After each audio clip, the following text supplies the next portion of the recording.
The Koeri are an Indian caste, found largely in Bihar, whose traditional occupation was as cultivators. They were described in 1896 by Jogendra Nath Bhattacharya as differ in nothing from the agricultural Kurmi caste, other than the Kurmi produce agricultural staples, while the Koeri specialize in kitchen gardening. An official report of 1941 admired them as being the most advanced cultivators in Bihar and said that simple in habits, thrifty to a degree and a master in the art of market gardening. The Koeri is amongst the best of the tillers of the soil to be found anywhere in India. Economy. In the vicinity of the large towns in northern India during the time when Bhattacharya was writing, the Koeris raised the fruits and kitchen vegetables required for local consumption. They took part also in rearing tobacco, opium, and other agricultural stuffs requiring more care and skill than the staple crops. They never served in a menial capacity. The community was at the heart of the Indian opium trade, which had its main base in Bihar and for many years was regulated and exploited by the British East India Company via an agency in Patna. Karl Trocky believes that opium cultivators were not free agents and describes the coercion and financial arrangements that were involved in order to achieve production, which included restricting land to that product even when grain was needed due to famine. Although profitable to the company, it was often not so for the peasant producer, and only one particular caste, the Koeris,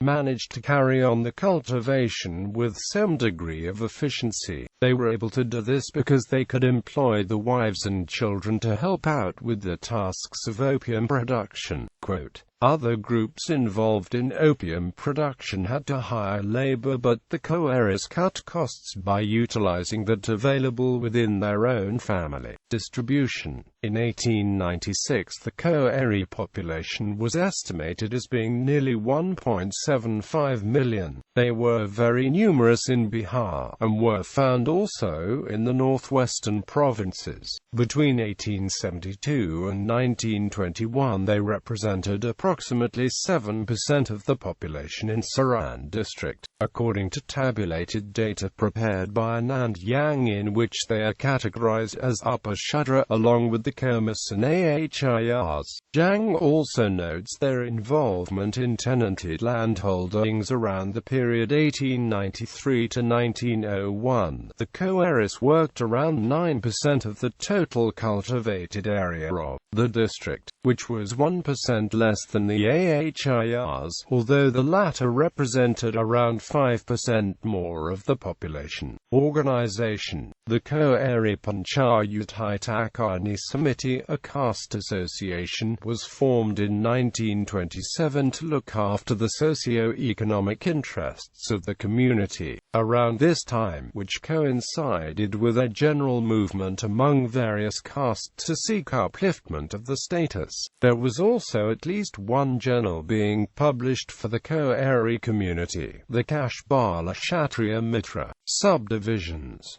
Communities related to the Koeri in North India include the Maurya, Kushwaha, Mato and Kachi. They are divided into two subgroups, the Bhaktiwa and Saktawa. These groups are further divided into smaller groups, such as the Kanaksajiya, Goita and Banafor. Religion. In 1896, during the British Raj period, Bhattacharya noted that the Shudra Yajaka Brahmins of all classes ministered to the Koeris as priests. The majority of the Koeris were Saivites and Saktish, and there are not many Vaishnavas among them. They are regarded as a clean Shudra caste, and the Brahmins will take drinking water from the hands without any hesitation. The Koeris will eat both kachi and paki food cooked by a Brahmin, but will not eat the leavings of a Brahmin's plate as the Shastras inculcate the Shudras to do, and is practically done by many of the better Shudra clans.